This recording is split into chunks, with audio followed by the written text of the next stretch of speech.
আসসালামু আলাইকুম রহমতুল্লাহি ওয়া বারাকাতুহু। সবাই কেমন আছেন? আশা করছি আল্লাহর রহমতে সবাই ভালো আছেন। আজকে যে বিষয়টা নিয়ে কথা বলতে যাচ্ছি সেটা হচ্ছে গিয়ে বিষয়টা সেরকম কোনো ইম্পর্টেন্ট কোনো কিছু না। এই বগুড়া শহরের একটা ঐতিহ্যবাহী একটা মসজিদের ব্যাপারে একটু কথা বলতে চাচ্ছিলাম। এই যে বগুড়া শহরটাকে আমরা যখন ছোটবেলা যে শুনেছি যে বগুড়া শহরটাকে আসলে দুই ভাগে ভাগ করা হয়। একটা হচ্ছে যে নবাব নবাব বাড়ি আর একটা হচ্ছে সাতানি। নবাব বাড়ি হচ্ছে যে ৯ আনা আর সাতানি হচ্ছে ৭ আনা। এই মোট ১৬ আনা যেটা আছে সেটা আসলে ১৬ আনাকে বগুড়াটা আসলে পুরো বগুড়াটাকে ১৬ ভাগে হয়তো ভাগ করা হয়েছিল। সেখানে ৯ আনা হচ্ছে নবাবের অংশ আর ৭ আনা হচ্ছে সাতানের অংশ। এটা তো আসলে হয়তো সেই ব্রিটিশ আমলের কথা আরকি। সেই ৪৮ সালের আগে এটা আসলে হিসাবটা ছিল। তো এখন এই সাতানি পরিবারের এখানে যেহেতু আমার বাসার সাতানি পরিবারের বাসার কাছাকাছি বাসা। তো সেক্ষেত্রে তাদের একটা পারিবারিক মসজিদ রয়েছে। মসজিদটির নাম হচ্ছে সাতানি মসজিদ। মসজিদটা অনেক পুরনো মসজিদ। তো সেই মসজিদের ব্যাপারে কিছু ইনফরমেশন আজকে আপনার সাথে শেয়ার করব। দেখা যাচ্ছে সেই মসজিদের ভিডিও হয়তো এখানে হয়তো ইনক্লুড করব। তো বিষয়টা হচ্ছে যে মসজিদের প্রাকৃতিক সৌন্দর্যটা আগে অনেক ভালো ছিল। এখন আসলে ওরকম প্রাকৃতিক সৌন্দর্যটা আসলে নেই। দেখা গেছে যে টালির বদলে বা মসজিদের পাশে যে সমস্ত জায়গাগুলো দেখা যায় আগে ফাঁকা ছিল, সেখানে এখন সব ভাইরাস নিয়ে হয়ে যাচ্ছে। যেটা হয় আর কি সাধারণত সেটাই হচ্ছে। তো তারপরে আমার কাছে মনে হয়েছে যে এটা সাতানি পরিবারের একটা মসজিদ। এই মসজিদ সম্বন্ধে কিছু ইনফরমেশন দিয়ে আমি একটা হয়তো ভিডিও করতে পারি। সেখানে হয়তো ছবি থাকতো বা হয়তো একটা ভিডিও ক্লিপসে থাকতো। বিষয়টা হচ্ছে যে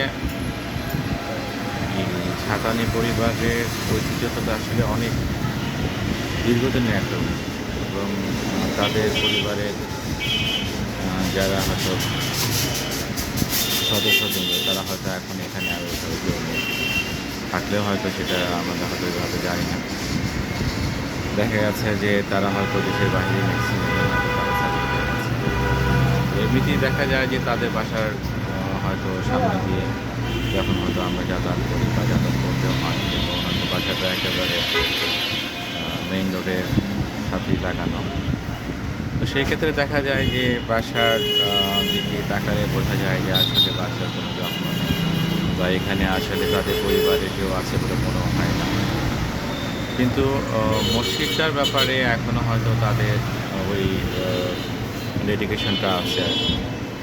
যে কারণে দেখা গেছে যে মসজিদের কলেবরটা বৃদ্ধি পেয়েছে, আবার হচ্ছে মসজিদের আগে যেরকম ছিল তার চেয়ে অনেক সুন্দর হয়েছে। তা এখন তো দেখা যায় যে মসজিদগুলোতে আসলে প্রত্যেকটা মসজিদই আসলে এখন অনেক চাকচিক্য করে করা হয়। আর শহরের মসজিদগুলোতে আসলে কথাই নেই।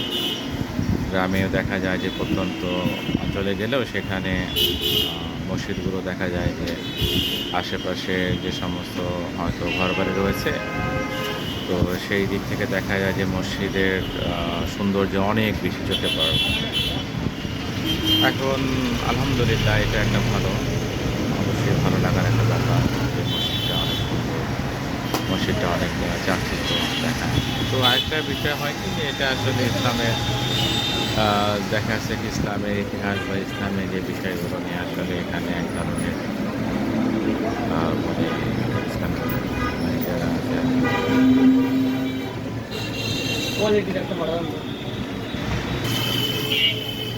তো সেই দিক থেকে জানা যায় যে আসলে একসময় তো পৃথিবীতেও দেখা যাচ্ছে যে যত দিন যাচ্ছে তত তো পৃথিবী আসলে ধ্বংসের দিকে যাচ্ছে। সব কিছু তো আসলে ওই দিকেই যাচ্ছে। যাক এগুলো আসলে অনেক বড় বিষয় এগুলো নিয়ে এখানে কথা বলার আসলে কোনো আমার মতো মানুষের আসলে এই সমস্ত বিষয়গুলো কথা বলা হবে।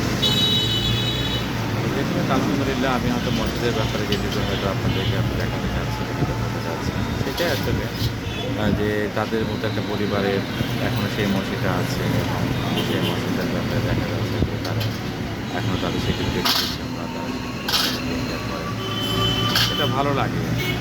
তো মসজিদটা আসলে মসজিদের ব্যাপারটা তো আসলে সবার একটা সাফল্য থাকে। আর আমি আসলে খুব ছোট থেকে এই মসজিদে আসলে নামাজ পড়তাম যে কারণে হঠাৎ করে মনে হলো যে আসলে এই মসজিদের ব্যাপারে কিছু কথা বলা যায়, মসজিদে কিছু ভিডিও বা কিছু ছবি হয়তো যেটা হয়তো এখানে দেখানো যায়। এটা আসলে মূল বিষয়টা হচ্ছে যে মসজিদটা আসলে এমন একটা পরিবারের মসজিদ যেটা আসলে বগুড়া শহরটাকে ওইভাবে যদি প্রথমে যেটা বললাম যে আসলে বগুড়া শহরটাকে দুই ভাগে ভাগ করা হয়েছিল। একটা হচ্ছে আপনার সাতরানী পরিবার আর একটা হচ্ছে নবাব পরিবার।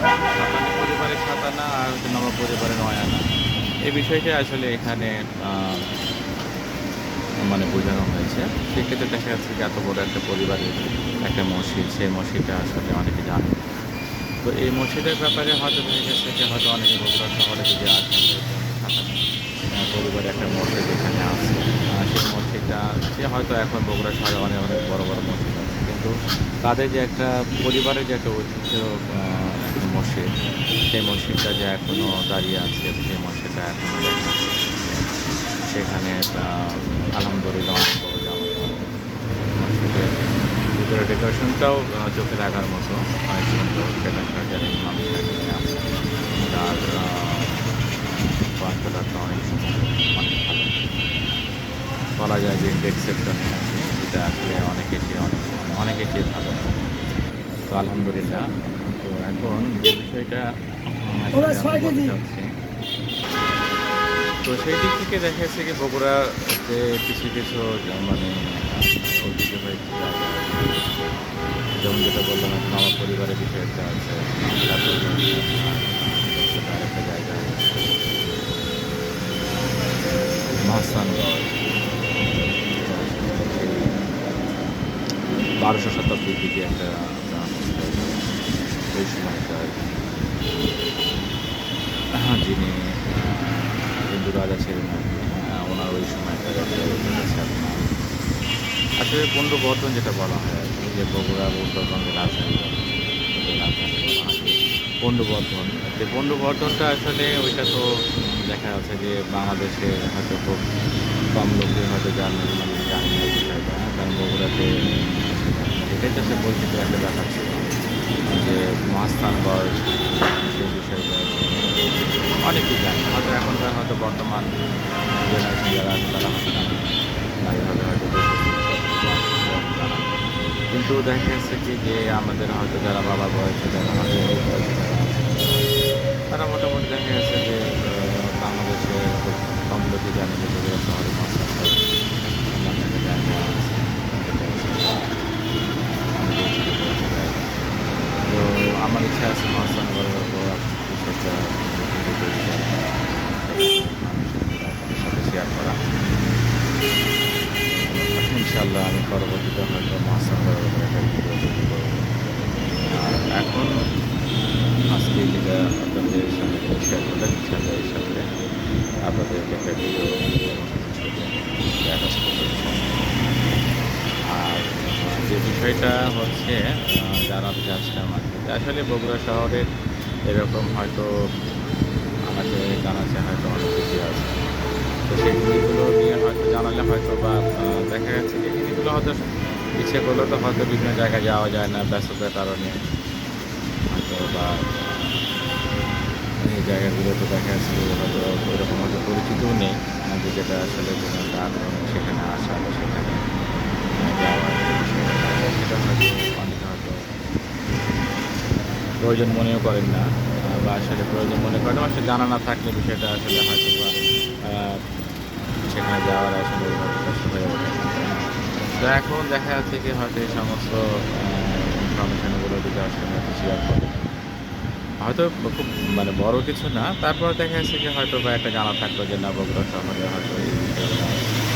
সেই জিনিসগুলো হয়তো কখনো বগুড়া থেকে কখনো প্রয়োজনীয় বগুড়াতে যদি কখনো আসেন, দেখা যাচ্ছে যে হয়তো এই জায়গাগুলোতে যদি হয়তো কাছাকাছি আপনারা যেখানে আসলেন তখন হয়তো মনে হলো যে না ঠিক আছে এই ধরনের একটা ইনফরমেশন তো আমি হয়তো ইউটিউবে শুনেছি যে দেখা গেছে এভাবে কাছাকাছি ঠিক আছে একটু দেখেই যাই।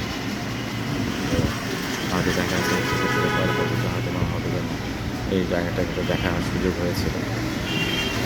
যে কারণে আসলে এই ভিডিওটা আমি করেছি। তো ইনশাআল্লাহ পরবর্তীতে একটা ভিডিও হয়তো আপনাদের সাথে শেয়ার করব হাসান পরবর্তী ভিডিও করার ইচ্ছা আছে। তো সেটা ইনশাআল্লাহ